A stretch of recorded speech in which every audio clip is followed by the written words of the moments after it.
Well, good evening, and welcome. I want to thank you so much for joining me this evening on the 27th of February 2025. And as we are moving by the month, I want to just thank for those who are joining me on different platforms, those who are joining me on TikTok, those who are joining me on Facebook, those who are joining me on YouTube, and those who are joining me also on, I think it's TikTok, I said. But anyway, guys, this is a very interesting day. Every week I keep saying all the while that we can never actually determine what the week is going to be like, because there's always changes, there's always development. For today, two things which has happened. One is that the Prime Minister is now meeting with President Trump. I'm just sort of looking at it and keeping abreast of it. And also, I just heard that the Tate brothers, they are now in Florida. I was finding it a bit strange that all the media was actually camping out Sky, and everybody was saying, I was surprised that they were actually there looking out and waiting for the Tate brothers. But nevertheless, still, that's what happened. And also, one of the development during the week was the whole issue regarding the government of the UK under Keir Starmer sprucing up defense and cutting development and aid. That's similar to what Trump is doing, isn't it? With the USAID, cutting USAID, pausing the whole thing, and just say, let's look after home. So was this a plan that Mr. Keir Starmer did in a way before his trip to the USA? But anyway, I'm going to bring in my guest tonight. Sir Garry, how are you doing, man? Not bad. Things could be better, but things could be better. Yeah. Why can't you make it better? Well, I don't want to let the cat out of the bag. Oh, you don't want to let the cat out of the bag? Because I called you earlier and you told me that you're waiting to be let in by Trump. I thought you were in the States. well, let me introduce also Davida Ademoyewa, International Trade and Investment Facilitator, and also a member of the Conservative Party, who is joining us tonight. How are you today? I'm very well, thank you, and thanks for inviting me onto your show. Well, I keep having Garry all the while, and keep, like you said, they sometimes say it's a man assembly or a bull assembly. So I said we need to get a lady in. Okay. Diversity is good. Yes. Anyway, how are you? How are you today? And I like to ask this question because I could ask someone to come in for the show a week in advance, and by the time the week comes, there's so much new developments which are happening out there. What would you say is the latest or the developing thing that you're seeing this week so far? This is not me asking you what is my topic, but what would you say is a poignant issue that you see out there this week? I would think it's the development in Russia and between Russia and the Ukraine, really, and the intervention, America's intervention in that issue with Trump taking the side of Russia and the EU and everybody wanting to side Ukraine, and people thinking, why would Trump change sides? I think it's caused a bit of confusion because the allies wouldn't expect, they didn't expect that, and we know that Trump is a person who does unexpected things. He's unpredictable, and I think that's that's his brand, really. I don't think we should expect anything different from him. Well, definitely, I'm going to come back to you on that point. And Garry, what would you say? Is out of this week is like your top news or so that you see is very poignant this week? Well, I think, what Davida, it is Davida, isn't it? Yes. What Davida has said, I think is that's top of the news, really. I think that we just have to look and see what takes place and what's happening in and around what Trump is doing, how the world leaders are responding to him, they're all lining up to meet with him. Really, they're looking at Russia. They're wondering what is Russia going to do in regards to the negotiations or the talks that Putin had with Trump, because they don't really know what's being said. They don't really know. You mean what's being said with Trump and Zelensky and Putin? Yeah, nobody really knows for sure what has been said, and I think that for Starmer, he wants to be involved. He wants. If he's a bit left out, he doesn't want to be left out now. Yes, because if you watched. I watched a little. I watched most. I wasn't there at the beginning, but I watched when Trump and Starmer was in the White House there in their chairs. That chair looked very, very big for Starmer. It was as if the chair was swallowing him up. I was just about to say that he looks out of place in the whole picture. He really does look out of place. Yeah, very much. I think it's. Go ahead, I was going to say that I think it's important that UK plays a role on the scene in terms of global influence. We need to be seen as global leaders. But is Starmer the person to front that? I'm not sure. But look at it this way. Starmer is over there now. Okay, Starmer is in the States. Starmer is meeting with Trump. And he presented Trump with a gift from the king, which is, of course, an invitation to come to the UK.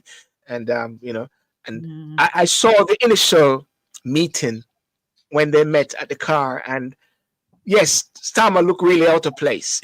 I'm trying to say. Yeah. But at the same time, can we say that, hang on a second, can we give some props to our leader in the UK here? And give him some sort of thumbs up to say, well, he's there in the UK. Now, what would you say are some of the maybe positives of Starmer there in the UK, in the USA, meeting up with Trump and him having a good time? It seemed like Mandelson is not an issue anymore. It seemed like the Chagos Island is not going to be an issue anymore. Trump said, okay, I'll go with this thing. Peter Mandelson, and Trump is all saying all the right things. What do you say about that? Should we support our man Starmer? I think it's important that as the UK, we're out there. We need to be, like I mentioned earlier, I think we need to, since we've left the EU, we need to differentiate ourselves, and we have to have a role that we're playing on the global diplomacy scene. So I think being there is important. Showing our face and showing taking the initiative is quite an important thing in this respect. And actually showing up. Yeah. I think Sil, that Starmer, Lammy, and Mendelsohn, I think they've had to do some heavy backpedaling. Because obviously, and they've done it for political capital. They can't do anything, or they cannot speak out against Trump. Trump will slate them, number one, and then because the US is a great trading partner for the UK. Yes, they have to play their cards right. Now, yes, Starmer. I mean, David, is it David Lammy or Lammy? Lammy, yeah. Lammy. He's in the States with Starmer, yes? Is he in America? Is he there? Yes, he's with him, yes. Okay, but you're not seeing him. And I don't think really he's out of place. I mean, I don't really think he should be foreign secretary. I don't think he's got the political clout. To be foreign secretary. I don't think so. He doesn't look right. I mean, Starmer looks small in the seat, and he looks like the seat's too small for him. There needs to be a balance. And then Mendelssohn, I mean, he really doesn't have any political clout either outside, well, in the UK as well as outside. So really, the leadership of the Labour Party, for me, is out of sort because they're not in the right places. I don't think it's a very good team, really, to represent the UK in America with Trump, especially with Trump, especially. And I just think that having to do things anyway. Yeah, go ahead. David, what do you say about that? What do you say about that? Don't people sometimes grow into their position? Well, I think even if we look at what Starmer has been doing on the domestic front, he's been making a mess of things, and I don't think even his own voters and even his own party members are not really impressed by what he's doing on the home front. So I think they need to work. There needs to be a lot more. They need to do a lot better in terms of the leaders they pick. Of course, he made a lot of noise before getting there, but when he got there, he was just like a shadow. It's like a bulldog without any teeth, to be honest. Well, one of the things that many were saying about Starmer, and we have seen that, is a lot of, what should I say? It's like it was deceived. Like people were deceived based on the manifesto, and even the recent case of increasing the funding for defense. And let me play this. Let me play this here. Properly protected from Putin, then Europe will only become more unstable, and that will hurt us even more. Furthermore, the great lesson of our history is that tyrants like Putin only respond to strength. So today I have announced the biggest sustained increase in defence spending since the end of the Cold War. We will keep our manifesto commitment to spend 2.5% of our GDP on defence. But in light of the grave threats that we face, we will bring forward that target so we meet it in 2027. That is an increase of £13.4 billion year on year compared to where we are today. Ukraine. Okay, let's talk about that for a moment now. This increase in the defense spending and the cut in I was going to say USAID, when the cut in development and aid, we are seeing Donald Trump cut USAID or pause it while they're sorting out this thing with Doge and all, do you think that Starmer also went against his manifesto? Because lots of people are now upset based on the cut. Lots of charities are upset by this. I believe even David Miliband might be upset because they're going to cut his £1 million money that he's making from Red Cross or so, Do you think that he did it as a way of, in anticipation of meeting with Trump or trying to be relevant? Let's throw that one out. I think it's more of him trying to be relevant, to be honest. He doesn't seem to be. Well, Trump has made some important moves and some moves that have caught at the attention of the world. So he needs to try to piggyback on that. We know that Trump has announced in America that they were going to have aid cuts, and he's obviously just mirroring everything that Trump is doing. So I can't say that he is a leader in himself, because I don't think at the moment, like Garry mentioned, we've got the clout, to make a decision and stand by it. Even the other decisions the other statements he's made about Ukraine in terms of trying to get Ukraine to join NATO, and obviously that's the stance that Trump is against. So I can't see, and I do understand the refusal. Well, I do understand it from Trump's perspective in terms of what Russia is really wanting. Russia doesn't really want Ukraine to join NATO because it becomes problematic for Russia. it becomes a threat to Russia. So that's kind of understandable in one sense, but with Starmer promising that that's something he's going to try to push through, I'm not sure if that's going to be going anywhere soon. Yeah, Yeah, Garry? I think looking at the detail now, before Starmer became prime minister, he was always advocating that he would increase the aid to 0.7%. Yes, because I believe it was at a 0.5.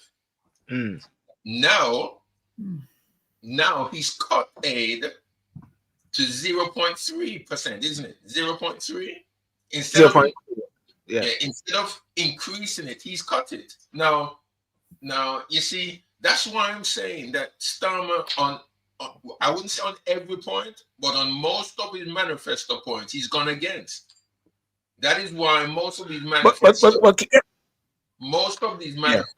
Sylbourne, that these politicians, whether it is conservative or Labour, but most of them, they don't fulfill.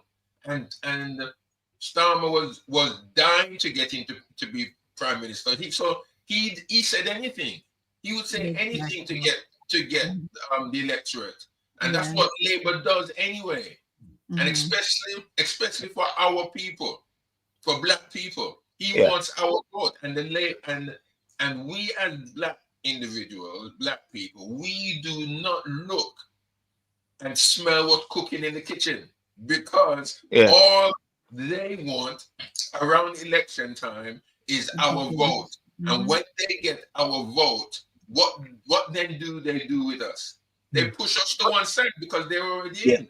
They have not yet addressed. Hold on, still. They have they have not yet addressed anything of our communities, whether it's West Indians, whether it is Africans, whether it doesn't matter where we're from. They have not yet looked our way. And I'm telling, and I'll tell you something new if everybody doesn't realize it. They won't look our way anyway. So on the score of what Starmer has done, he's only said these things. I mean, look at some of the very first things that he told Trump, that he has increased our military spending. He wants to be on the same side as the US. He wants to be seen. He wants to be on the stage with Trump. Yeah. And before he got in, he was. He wants to be relevant. He wants to be relevant. Before Trump went in, he was there slagging off Trump. You see, everything. Exactly. Political points. It's a pity I don't have the video when him and all of them lining up and cussing off Trump, and then all of a sudden you saw the next video showing we support Donald Trump, we think he's the greatest guy, and when you look at how he's actually sucking up to Donald Trump now, it says a lot. But can we not say that in light of what is happening in the world, I mean, the conservative leader is supporting the prime minister when it comes on to supporting Ukraine? Isn't the prime minister right? And I'm just showing this out not as a devil's advocate. I don't believe in being a devil's advocate. I'm a God advocate. You know, isn't it right to say that he's looking out for the interests of the UK, whereby when it comes on to issues of what should I say, security, national security around the world, you know, because Putin may just come in and just gobble up the UK. He said it's a dangerous world we're in. He said it. Well, I mean, in my estimation, Sil, he can't do any better. Starmer has to support the US. It doesn't matter who's in the US government. The UK and the US, there's no relationship anywhere on this globe like the US and the UK. I don't think there's any relationship. And it doesn't really matter which party is in government. The US and the UK will always support each other. Starmer can't help himself, because at the same time he knows the deep. I can't say a word, but I would say deep doodle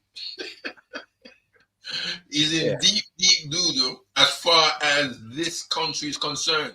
He knows he has to deliver somewhere or the other, because I'm telling you, this country is on the verge, in my estimation, of calling out, crying out for another general election. You know, go ahead, Davida. So I was going to say that we all know that Starmer, he's quite good at situational ethics. You know, he'll play to whatever side suits him. I think it did surprise him that the stance that Trump has taken on Russia and siding with Russia in this instance. That stance has surprised him. It's surprised, and I know we are saying that Russia poses a threat to the UK, but we could just see that how Trump has stepped in and diffused that situation. So could it be that we're not looking, well, of course they're different. Like I said, if we look at the issue of Ukraine, there are different facets to what the war is really about. Part of it is historical, part of it is to do with the sovereignty of the country, others have to do with resources. And I think Trump has done quite well in looking at the big picture and then dealing with the situation from that perspective, where you're looking at the historical, because there's historical boundary issues between Ukraine and Russia. We've got the resources that everybody's trying to lay their hands on. So looking at the big picture has helped Trump approach the situation in a different way. I think maybe we've been a bit myopic in how we've been trying to address this. And I'm glad that we're seeing, a diffusion to that situation. And like Garry just said, UK has to tag along whenever America makes a move, and like we've been allies for a while. So tagging along and doing what America does is probably the way things are going to go in this instance. How do you see the outplaying now? How can we see the outplaying of the Ukraine and Russia now, with Trump coming in, having a chat with Russia and just say, listen, this thing has got to stop. I just seen this killing. It makes no sense. Zelensky is now saying, hang on a second. Trump is saying, Zelensky, we need some money. We need some money. You guys we have given you over so much billions. The EU has given you money, but they're actually giving you as loan. But guess what Starmer said? This is what Starmer said today with the White House, with the president. When Trump said, we have given you so much money and we want it back, Starmer said, well, we have given them some money as gift. I think it's there's a difference, because and I mean, I like Trump, and maybe not everything he does I would acknowledge, but I'm an entrepreneur and he's one as well, and you can see the entrepreneurial thinking in his decisions, and it makes such a big difference, because you could see that he's getting a good deal for America, whereas UK Starmer, he's a lawyer. He's not thinking economically. He's not thinking that we've invested in this situation. He's not thinking, okay, why is Ukraine actually at war? Is it an issue of sovereignty? Is it an issue of freedom, or is it an issue of resources? So if they're trying to protect their resources and we're investing into that war and not getting anything out, I don't think it's right for us as a country. Even though we shouldn't be looking at wars as investments, but that's what it is if we come to look at the different layers and the different things that play in this situation. Well, the conservative leader, Kemi, what she said to him, stop being a lawyer and be a leader. Stop being a lawyer and be a leader. And what Trump did with Ukraine and getting the money back, I think Zelensky is going to meet him either tomorrow. I think it's tomorrow. They're supposed to meet to sort of firm up some more things. Now, Zelensky has said, listen, I'm happy to step down now, for the sake of peace and everything, because Trump has come in and creating a sort of upheaval in the whole thing with Europe. Now, many people are. I was listening to even LBC today, and LBC was worried about a mark on Trump's hand, and I said, James O'Brien, you're now trolling Trump, you know, as well. So with this whole development which is happening now in the world, and Davida, you said something the other day, and I was reading a post, and I don't know if you want to flag it up. I can't seem to remember what you're talking something about what is happening in regards to the impact of Trump and with what's happening in the EU. You're saying something. Can you reflect on that? I'm trying to. I'm not even sure if I remember exactly. Yeah. Trump and the EU. Yeah, you're talking about the fact that aid. I'm trying to. I can't seem to find it. You know. Yeah, I'll find it and come back to you. Okay. Yeah, but Garry, with the whole advent of this now, which is happening, do you believe there's an opening now? We can see, because in the Middle East now with the Gaza and Israel, we're seeing some sort of light, even though they're giving back the dead. They're releasing some more people. They believe in that something is going to break through now. Now Trump has moved over now, dealing with Ukraine, sorting that out. You know, what do you say? Are we at the start of it now? I mean, I think the Trump is bringing solutions. I will agree with what Davida has said. I do not agree with Trump's lifestyle. I mean, he somehow they found 34 counts of felon on him and whatever. He should be in prison. If it was me or you still that had the crimes that Trump had said, well, they said Trump has done, we wouldn't see the light of day for the rest of our lives. But hey, money talks and power speaks. But Trump, in every situation, from before he became president, he was talking to Putin, right? He was telling the world what he is going to do. So everybody exactly on day one, he's going to call Putin, he's going to talk to him about Ukraine, and I'm sure he shared with you, Putin, that he's going into Ukraine to make a deal. Putin knows that, right? Now he told the world, listen, we're not giving Ukraine any more money. He's got billions of US dollars for nothing, right? Everybody else is getting it paid back. US is not. We've stopped that. If anything, what has Trump done? And he's brilliant at it. What has he done? He's made a deal for the soil or for whatever metals are down there. Resources. Said, we're coming in, we'll buy that, and you use the money. You use whatever we want, we'll get it from you, and we'll pay for it.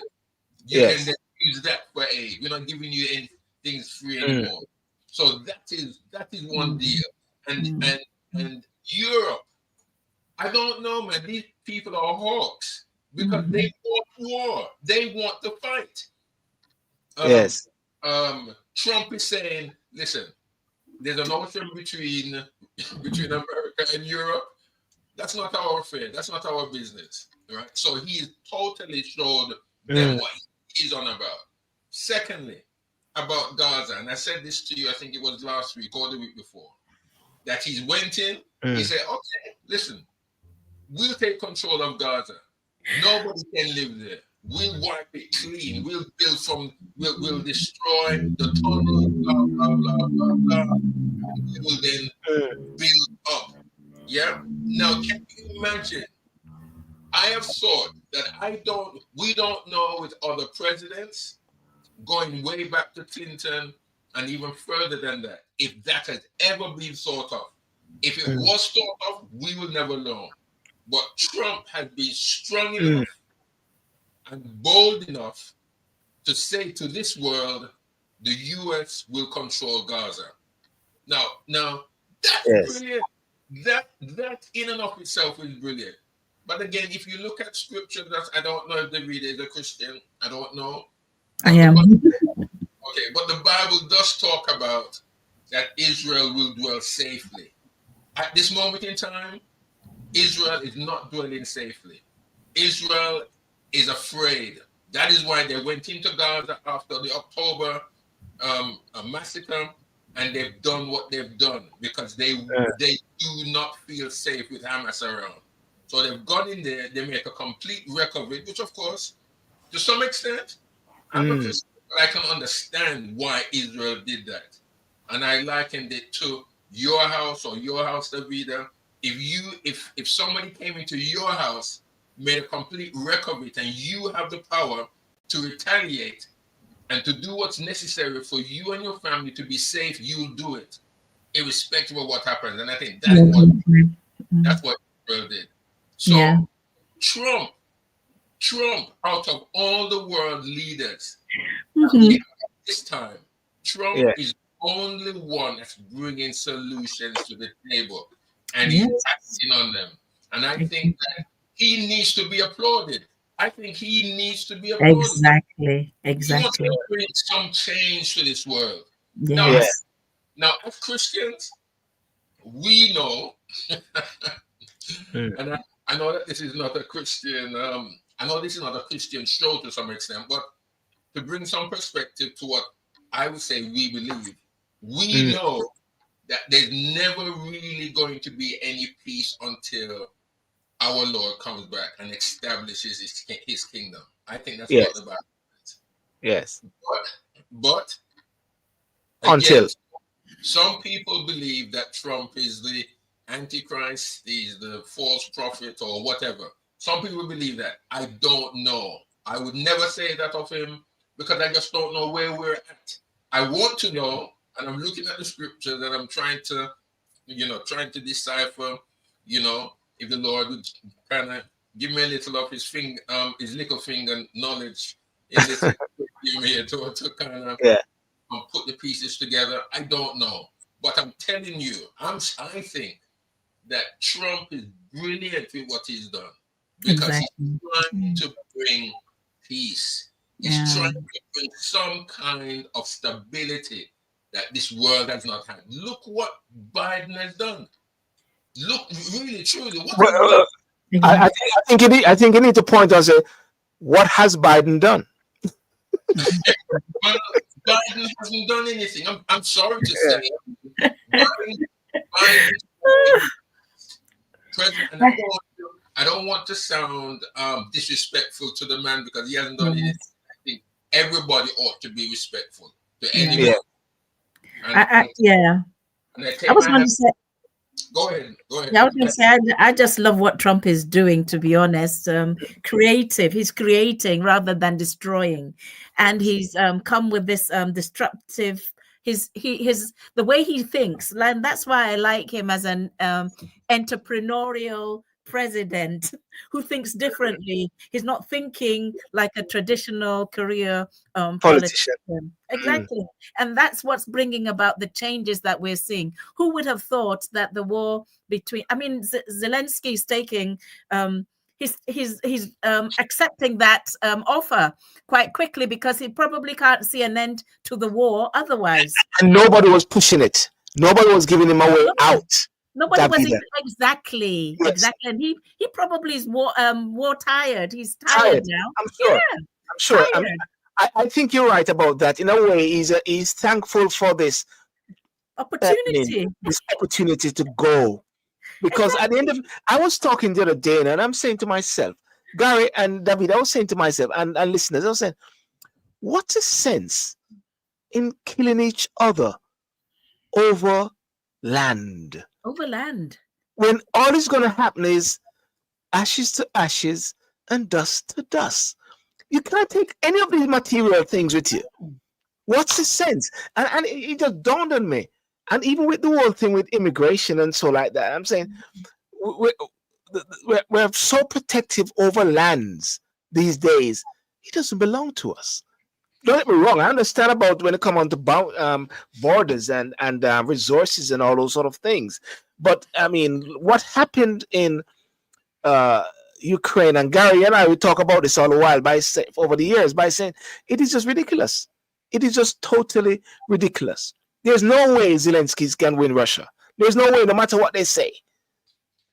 You know, and that was one of the reality out there, and that's why Trump says he will have to concede something. Trump said it. Exactly. And when Trump said, have you considered, have you really thought about what Trump said about Putin? He said Putin has all the cards to end the war. Putin has all the cards to end the war. And he's right. Yeah. Because who attacked who first? It was Putin. Yeah. So all Putin has to say, I'm keeping what I've got and I'm going to finish it. Because once he stops, Zelensky will stop. All Zelensky is doing is trying to survive. That's all Ukraine is doing. Yeah. Because all the military hardware that Ukraine has is not Ukraine's. It's NATO. NATO is the one fighting. Exactly. So when Trump comes in and says, "Listen, I'm tired of this. We're not giving you no more money. We're cutting because I have things to do at home. We're cutting USAID." I'm hearing stuff, Sylbourne, and David. I don't know if you're hearing it, but I'm hearing that in USAID, millions of US dollars is being siphoned off, even to those in the US, backhanded deals, and even though money is being sent abroad to various countries, to various NGOs, it's money that is not really accounted for. And, yes. And Trump and Elon, and I think that if the US citizens, now obviously we don't really know the political system there, so people will be hurt. People are going to be hurt, obviously, because it's people that had been in employed. But I really think Trump is given the chance to do what he needs to do, and this is his last 4 years.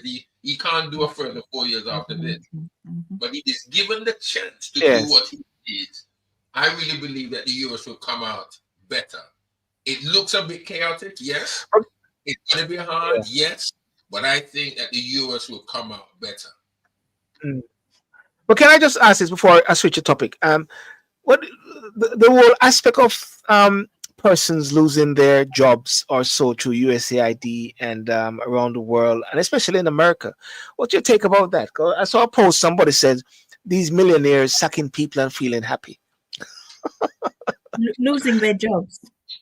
They like the USAID, all these funds and all, because giving these ultimatum, you need to respond or you'll be sacked, and the lots of money which has been used for over the years. Of course, I understand that they want to ensure that the money is wisely spent, but it's like people didn't get an opportunity to really think it through and to plan for themselves. So therefore, in a way, it's making it more harder and difficult for other persons. What do you think? Am I having a heart or what? Well, actually, I think that with the millionaires sacking people and smiling, the only reason why they're smiling is because when they sack individuals, because they're just looking at the money that they're saving. They may pay redundancies, they may pay, whatever it is that they pay there, but in the long run, they're saving a lot of money. They'll be saving money.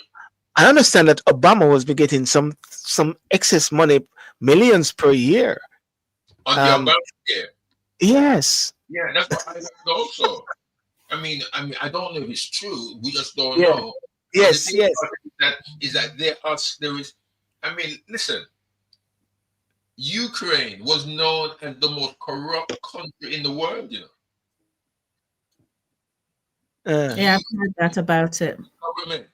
The government of Ukraine before Zelensky went in was known as the most corrupt government in the world because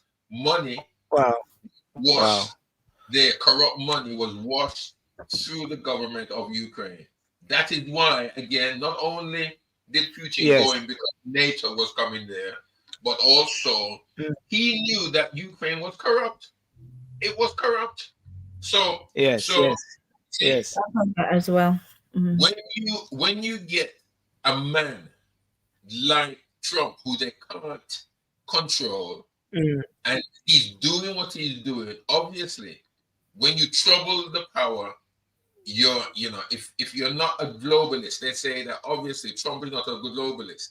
Because again, I don't know if the reader has heard this, but I heard it today that Trump was even considering putting the US dollar back on the gold standard.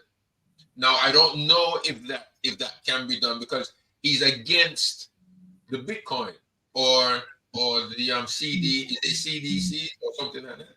He's against.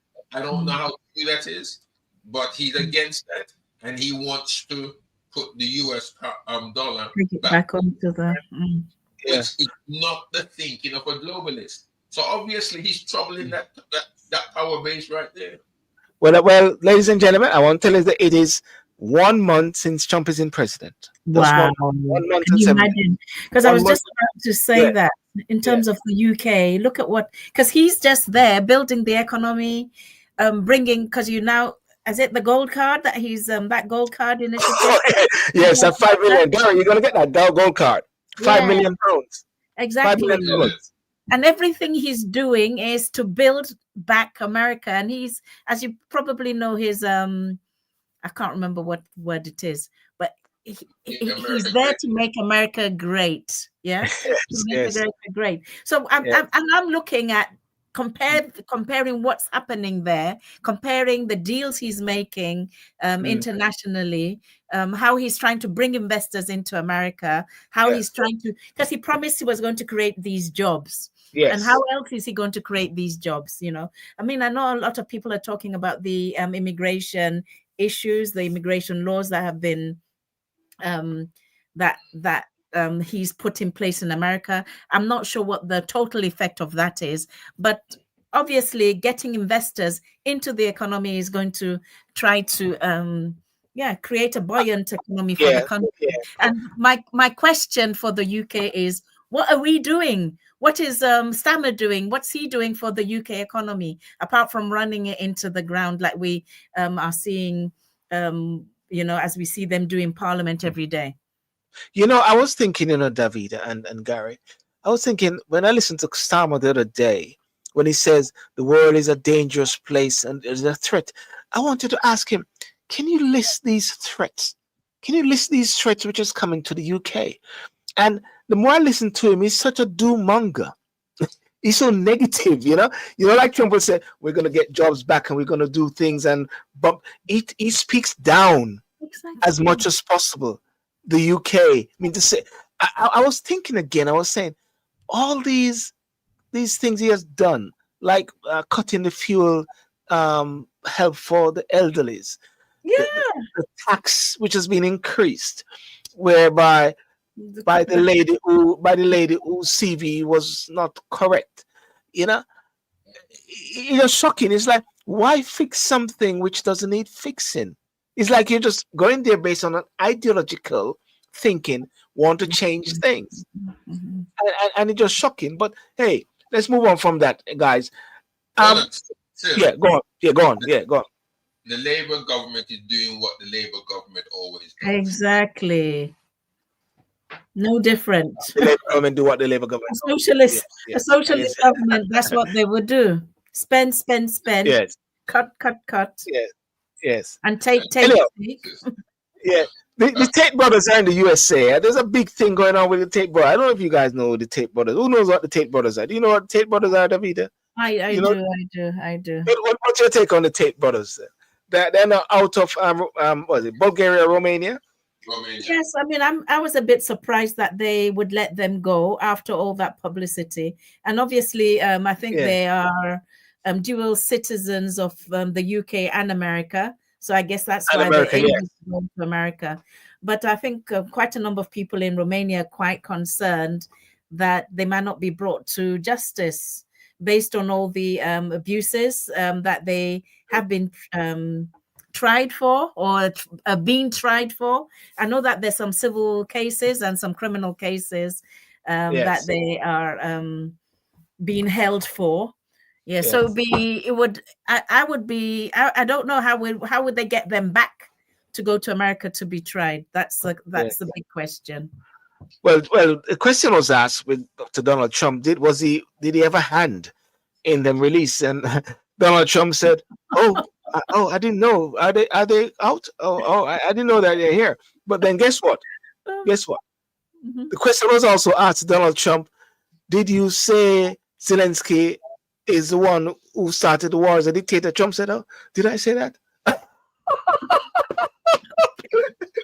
Trump even said, "Did I say that?" You know what I mean? Oh, I didn't know. I didn't know that. You know. But anyway, Mr. Starmer came in and intervened by saying, "Oh yes, we need to look into this. You know, blah blah blah. You know, instead of just taking his hands off it in a sense and just let's see what happens." But the controversial influencer Andrew Tate and his brother have landed in the U.S. after leaving Romania, where they face charges of rape, trafficking, minors, and money laundering, all of which they deny. Question remains about why they were allowed to travel and what happens next with their legal case. That's a big question. Why were they allowed to travel? So some are saying that Trump is somewhat involved in the whole thing. I don't know what you guys' thoughts are regards to that. Being citizens of America, probably it might be something that the government might have a hand in, and hopefully, if they're bringing them back home, it's to have them tried back in America. Mm. Yeah. I'm hoping that they won't be going scot-free, because I don't think that would be right. Yes. Anyway, just wanted to say, do you know Gene Hackman? You know Gene Hackman, Gary? Yeah, it's sad. David, you know Gene Hackman, yes? I don't. No. I don't know Gene Hackman, man. Gene Hackman is one of those great actors. One of the things I said, he passed away, him and his wife and the dog. They think it's not foul play. They believe that they made some suicide pact or whatever like that. They don't know, But one of the things that I like about Gene Hackman is that I didn't know nothing about him, only his craft. I like that about actors. Denzel Washington was similar to that, but no, I'm hearing too much more about Denzel Washington private life and personal life. But before, you didn't know nothing about them, their private life. You just know them by their craft.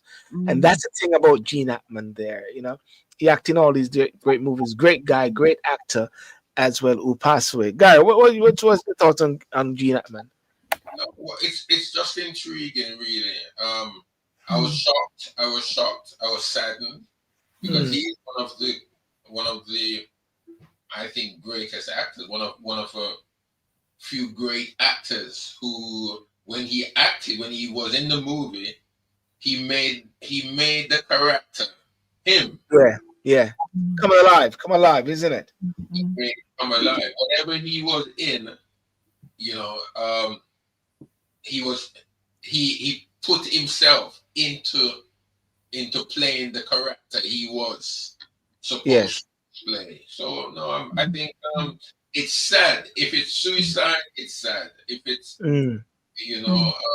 I hope it be set up, because I did read about it. But I hope, well, whatever it might have been, I hope if the culprits involved, I hope they get caught. Yeah, New Mexico.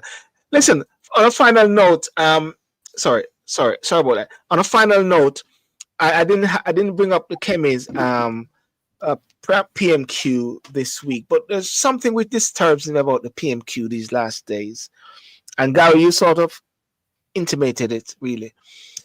I don't like how Keir Starmer is responding to her sometimes. I think he's very condescending.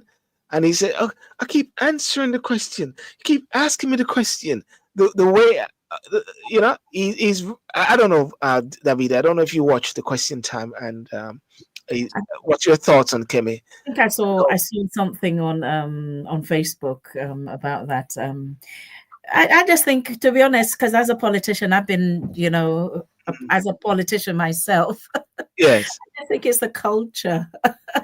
Yeah. It's the culture of politics, and I think Kemi would hand it over, would do the same, and they would do this. So I just don't think. I don't think. Sorry, Garry. I just think it's different in the sense that if it was a white man or if it was a white woman, it wouldn't be so bad. I think that if it was a white woman, it may be bad, but it wouldn't be so bad. I think because of whom we are having to deal with. When I say that, I'm talking about we can't live, even though I think sometime back, wasn't it said, one of your listeners said that that he doesn't live in a racist country, or he doesn't know what racism is, or something of the nature. Yeah. We had to, like in our off time, we had to say, what is this guy on? Where is he living? But Kemi said exactly that Britain isn't racist, so we can't say that Keir Starmer has been racist towards her. You're talking based on research. Sorry, You're talking based on. Where is she living? Not on. You see, again, if she's saying that, if she has said that while she is the which of course I don't think so, but if she said that since she's been in politics, I can understand why she's saying that. Because if she said that, she wouldn't get any votes. Because it's not only black people that has voted for her. It's black and white, and I would even say it's more white than black that has voted her and placed her where she is. Now we've got to understand here. I think we have to understand that in the society in which we are a part of, in the society in which we live, we not think that the person opposite us, which may be white, and I understand that there are some very nice white people. Yes. I know that. I've got a few. I've met a few. And I know that, they would do anything for me. And probably you would know too, Sil and David, that there are maybe one or two that would do for you what your own fellow men and fellow women would do. But the society in which we're in dictates that we don't know what goes on between them two ears that they have. And and how they respond to you, it's like what we said last week. I just wish we could get John Barnes in one of these programs to talk to us about racism in society. You cannot get racism out of football because it is in society. You can't get racism out of the House of Commons because it's in society. And how they look and respond to us, they can mask it, but they cannot mask it forever. And when Keir Starmer responds to Kemi at that dispatch box, when he is being questioned, and again he's put under pressure because the whole of the UK, if not the whole world to some extent, is looking at him when they look at him at 12 o'clock on Wednesday afternoons, when he has to answer. Now I know he knows the questions already long before Kemi asks, because he's got the answers written there. But he doesn't like to be asked them questions in public. He doesn't want them questions asked. And when he is put under pressure, right, and pressure takes him, he seeps. You hear me? Like I said, go on, David. Like I said, okay, maybe a person like Diana Abbott would show that, will prove that there is her situation is a bit extreme, and I think that proves that maybe there's racism within politics. But generally, I would say that politics has its own culture as well. And if you're there, you should, if you're giving it out, if you're dishing it out, and I know Kemi is dishing it out to them, to the opposition, as the opposition leader, you should expect it to come back in multiplied and in a multiplied way as well. Well, here's his objective. Here's his objective. Writer. Hold on. So, Hold on. go on, Garry. Go on, Garry. Go on. Just hold the range, man. I know the horse wants to get up, but just hold it a bit. Yeah. Say that again. I just want Syl to hold the reins of it. Yeah. So that horse is ready to get up. Yeah, go on, Garry. But I understand what you're saying, Davida. I fully understand. But I don't sense from Kemi that he's dishing anything out as far as racist is concerned. Because I tell you what, if she was, them white opposition leaders or in the party in the party opposite, they would jump all over her. And I don't think Kemi at all is doing that. I hear it from Starmer, but I certainly don't hear it because he's condescending. And I don't think Kemi is condescending to Starmer. I think well, maybe not to him, but it depends on who you speak. It would depend on who you speak to about that, to be honest. Okay. Well, I let me read what someone says here. He says, interesting rhetoric by the PM. I recall him telling Rishi Sunak in a PMQ exchange that no matter what he did, he would be a nobody. At today's PMQ, which was yesterday, exchanging with Kemi Badenoch, he surmised she was in a desperate search for relevance. From whence comes a superior attitude? One wonders. One hope this is not racial.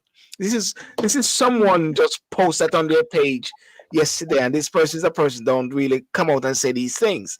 And I said, interesting. And after what Garry and I was talking about, we found that interesting. And upon looking at a couple of these question times, PMQ, I have to put a question sign up there as well. And it's going to be exposed, if anything, if Starmer continues in a particular way, because Kemi is holding him. Kemi's going at him. She's like a Rottweiler, he doesn't answer the questions. And then he says, I keep answering that question. I've said that you can cast the question again. I've answered it 3, 4, 5 times. Can't you just keep off social media? He keeps saying, keep off social media. Why stop, playing around and all those sort of things. Yep. Anyway, ladies and gentlemen. But I wanted just to say, but by a conservative leader who doesn't believe that there's racism in England, I wouldn't say that she would have that view of what's going on. I'm not sure if she would think of it as racism anyway. Oh, she don't believe there's racism. Others might, but maybe she wouldn't. Okay. Davida, what do you say for the rest of this week? How do you see things unfolding on the horizon with Ukraine, Gaza, the next releasing of prisoners? How do you see it unfolding with Trump? Where do you see the next 7 days? With the releasing of hostages, I think for me, I was a bit saddened with the recent releases, the last few releases where they were releasing dead bodies in exchange for prisoners. That was really saddening. Yes. And I think last week when we had the two boys and their mom that their remains were returned, that was what was really, really sad for me. So I'm not sure. I hope that we would still have some more hostages who are alive, and I hope that maybe the plans that, I don't know how that is coming through, the plans that Trump says he has for the region, Gaza. I'm not sure how they are effecting that. It would be good to know if that is being pushed forward. Because I think it's time to, because there are loads of children also from the other side, from the Palestinian side, that a lot of injured children, injured people, injured women that also need to seek medical help. So I think. And I think Jordan is saying they're going to take 2,000 young children or so to assist them. But your point is right about that regarding the Middle East, because when Trump said that he wants to build this Riviera, everybody was making noise, but no one had an answer. No one had a solution because the place is inhabitable. So Trump said, okay, so what are you going to do? People cannot live there, isn't it? Garry, what's your take for the next week? 7 days time, 20 days, 1 month of Trump has created so much upheaval. What do you think the next 7 days will be? Prophesy. Sorry. No, I mean, it's Excitement. It's interesting times. Yes. And we have to take every day as it comes. We just don't know what's going to happen from one day to the next. Just and I think there's a lot of speculation. There's a lot of meandering or whatever it may be called. But we just have to just look what happens. We just have to examine it carefully. Just examine the times, examine what's on the table, because what's coming on the table, and one of them being like Gaza, for instance, and another one like what's happened with Ukraine in regards to peace. In regards to peace, there could be something else that may come out. We just don't know. I mean, there's talk about Israel with the help of the US bombing Iran. Now, if that happens, it's going to throw a whole lot of other things into all in the works, into the works, and so much other things. I mean, look at what's happening in Saudi Arabia now. I mean, with MDS, that's his name, the crown prince there. Yeah, he's saying a lot of stuff that's happening down there in the Middle East, and things are just so fluid. We just can't say what's going to happen. But I think that if we just take it one day at a time for us, because really we are the ones looking in, looking on. So if we just take one day at a time, because I know that Peter has said one thing, you're saying you have said something else. I believe that may never happen, or what we are saying may never be, but something else will come into play. Yes, I would like more light to be thrown on the wars, especially the ones in Africa, because we have a lot of attention being given to certain wars, but there's no attention given to, not much attention given to the war in Sudan. We have the war going on in Congo. M23, yes, and I think those areas and the people suffering, and I think we need some diplomatic action in those areas as well. As a matter of fact, that's a good idea what you mentioned. I believe that.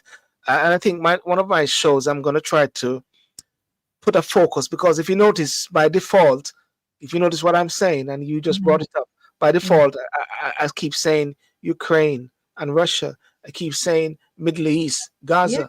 But at the same time, the other wars happening. There were 70 Christians, I believe, was beheaded recently. I'm not. Yes, I read that. And I'm thinking maybe because some of them are civil wars, some of the civil wars, I can't say, because the war in Congo, I think it's between, I think there's some Rwanda and Congo, so I think we need to shine some light on those areas as well, highlight them.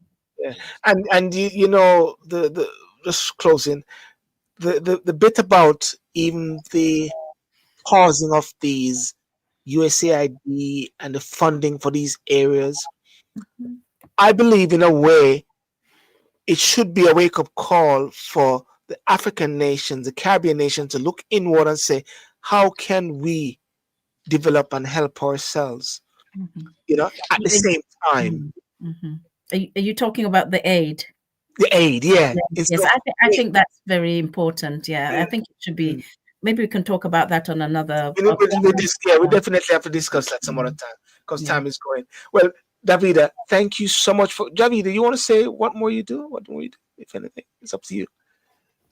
Sorry, what I couldn't hear. If you want to say what you do, more, Okay. because your first time, yeah. Well, I do various things. I'm a politician, but I also am a facilitator in international trade and investment between Yes. the UK and Africa. So, so if anybody is wanting to invest in Africa, you can Reach out to me. I reach out to Davida, and me and Garry get a cut out of it. Okay. Yes, definitely. I mean, Yeah. no, I mean, well, yeah, it would be nice to have the reader back. I think you Yes. must try the reader back. Definitely, and I would Nice, definitely. And David, we definitely have to talk about and put a show where we can plan in advance on Africa and the developments over there and what's happening. Because as I said a while ago, by default, the focus is Ukraine, Gaza, but at the same time, people always say nobody's talking about this, nobody's talking about this. So let's talk about some of these things as well. Yeah, that would be great. Definitely. All right. Well, thank you so much for Garry. Any last word, Garry? Or that's it? No, the reader said everything. Okay. Well, thank you so much for coming on, Davida, and it's mine. Garry, thank you again. Well, ladies and gentlemen, I want to thank you so much for joining today on the discussion, and for those on TikTok, Facebook, and YouTube, I appreciate you for joining. Remember to like and subscribe, and also to different groups as well. Thank you very much, and have a good night, and God bless you.